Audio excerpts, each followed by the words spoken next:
అప్పుల బాధలు వెంటాడుతున్నాయా? అయితే 6 JVR వారి జాతిరత్నాలు ధరించండి. కూకట్పల్లి సహస్ర మర్డర్ కేసులో బాలుడికి సంబంధించి ఒక్కొక్క కొత్త విషయం వెలుగులోకి వస్తుంది. పోలీసులు విచారణ చేస్తుంటే ఆ బాలుడికి సంబంధించిన సమాచారం తెలుసుకుని పోలీసులే షాక్ అవుతా ఉన్నారు. అతడు వాడినటువంటి మొబైల్ ఫోన్లో ఎలాంటి డేటా ఉంది, అతను ఏ వీడియోలు చూశాడు, ఆ ఫోన్లో ఏమేం చూశాడు, ఇవన్నీ కూడా రిట్రీవ్ చేస్తూ ఉన్నారు. అతడు చూస్తున్న వీడియోలకు సంబంధించిన హిస్టరీ బయటికి తీస్తూ ఉంటే పోలీసులు షాక్ అవుతున్నట్టుగా సమాచారం ఉంది. అందులో చాలా క్రైమ్ వీడియోస్ చూశారంట. ఓటీటీ వీడియోలు, ఎపిసోడ్లు అన్ని క్రైమే.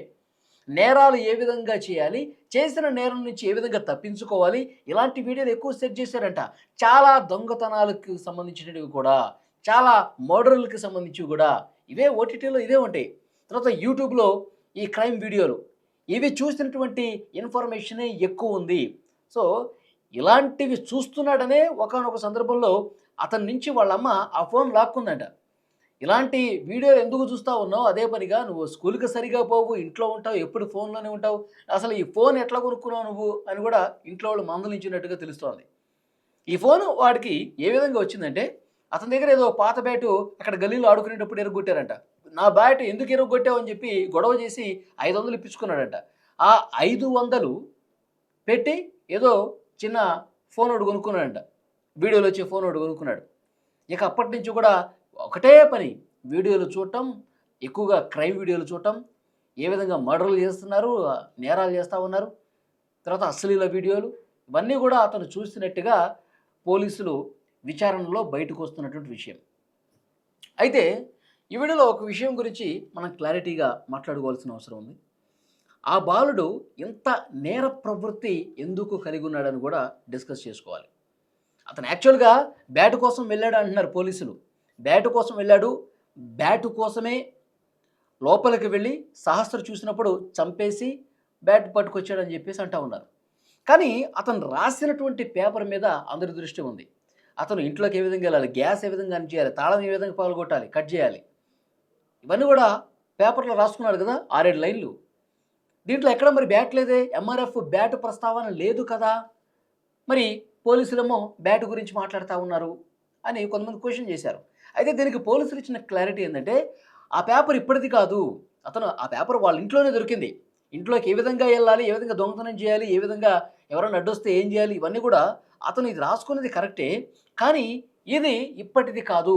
2 నెలల క్రితం ఏదో ఇంట్లో దొంగతనానికి వెళ్ళినప్పుడు రాసుకున్నది తప్ప, సహస్ర మర్డర్ కేసుకు ఈ పేపర్కి ఇప్పుడు బయట తిరుగుతున్నటువంటి ఈ పేపరు, అతని హ్యాండ్ రైటింగ్తో రాసినటువంటి పోలీసులు బయట పెట్టినటువంటి పేపర్ ఏదైతుందో దానికి ఈ మర్డర్కి సంబంధం లేదు.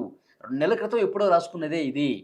కానీ ఇప్పుడు ఇతను వెళ్ళటం మాత్రం ఎంఆర్ఎఫ్ బ్యాట్ గురించే. అతనికి బ్యాట్ లేదు, ఎంఆర్ఎఫ్ బ్యాట్ అంటే అతని ఇష్టం. సహస్ర తమ్ముడు ఆడుతున్నటువంటి ఆ బ్యాట్ మీద అతను కనుబడింది. ఏ విధంగా అయినా సరే ఇంటి లోపలికి వెళ్ళి బ్యాట్ని మనం చేజెక్కించుకోవాలి, ఇదే వాడు వేసినటువంటి ప్లాన్. లోపలికి వెళ్ళాడు, ఇంట్లో ఎవరూ లేరనుకున్నాడు, కానీ సహస్ర ఉందని గమనించి సహస్ర కంట పడకుండా బ్యాట్ దొంగిలిద్దాం అనుకున్నాడు. కానీ అప్పటికే సహస్ర చూసింది, వాడిని చొక్కా పట్టుకొని గట్టిగా అరిచింది, మీ పేరెంట్స్కి చెప్తాను నువ్వు దొంగ అని చెప్పేసి ఈ విధంగా అంది. ఇక భయపడి తన వెంట తెచ్చుకున్న కత్తితో పొడి చేశాడు, చంపేశాడు. విపరీతంగా కత్తిపోట్లు, బాడీ మొత్తం 21 కత్తిపోట్లున్నాయి. అంత ఒక సైకోలాగా ఆ బాలుడు బిహేవ్ చేసినటువంటి పరిస్థితి ఉంది. అయితే ఇంత నేర స్వభావం, చంపటం, తర్వాత ఆ నేరానికి సంబంధించిన వీడియోలు చూడటం, 10వ తరగతిలోనే ఆ విద్యార్థి ఈ విధంగా ఎందుకు తయారయ్యాడు అంటే, దానికి మెయిన్ రీజన్, అతనిలో ఈ నేర స్వభావం పెరగటానికి మెయిన్ రీజన్ ఏంటంటే, ఇంట్లో ఏదైనా ఒక వస్తువు నా కోసం కొనండి అంటే కొనలేని పరిస్థితి ఉంది అని చెప్పి పోలీసుల విచారణలో ఇతనే చెప్తా ఉన్నాడు. నాకు బ్యాట్ కొనమని చెప్పాను, ఇంట్లో వాళ్ళు అసలు ఏమాత్రం కొనట్లేదు, మాకున్న సిచ్యువేషన్ కూడా అది. మా తండ్రి అతను ఒక కిరాణా దుకాణం స్టార్ట్ చేశారు, మా ఫాదరు, పూర్తిగా లాస్ వచ్చేసింది, ఆ కిరాణా దుకాణం కూడా క్లోజ్ చేసేసాం. ఆయన తాగుబోతుగా తయారైపోయాడు, తాగుడే పనిగా పెట్టుకున్నాడు. మా మదర్ ఒకటే పని చేస్తుంది, తను కూడా పొద్దున్నెళ్ళి సాయంత్రం వస్తుంది. అంటే అతను ఉన్నటువంటి ఫ్యామిలీ సిచ్యువేషన్ కూడా తల్లిదండ్రులు కనీసం పట్టించుకోకపోవటం, వీడు ఎక్కడ తిరుగుతూ ఉన్నాడు, ఏం చేస్తూ ఉన్నాడు, వీడి పరిస్థితి ఏంటి, వీడు సరిగ్గా స్కూల్కి పోతున్నాడా లేదా, స్కూల్ నుంచి వచ్చిన తర్వాత ఏం చేస్తూ ఉన్నాడు, ఫోన్లో ఏం చూస్తూ ఉన్నాడు, ఇవన్నీ కూడా సరైనటువంటి పర్యవేక్షణ లేక, వాడిని గాలి కోతలేయటం వల్ల, వాడికి సరిగ్గా గైడెన్స్ ఇవ్వకపోవటం వల్ల, ఇది తప్పురా అని చెప్పి మందలించకపోవటం వల్ల తల్లిదండ్రుల బాధ్యత కూడా ఉంది ఇందులో.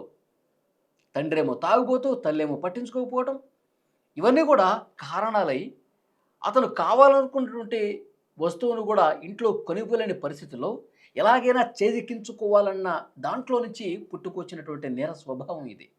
కాబట్టి అందరి తల్లిదండ్రులు కూడా ఇదొక గుణపాఠం.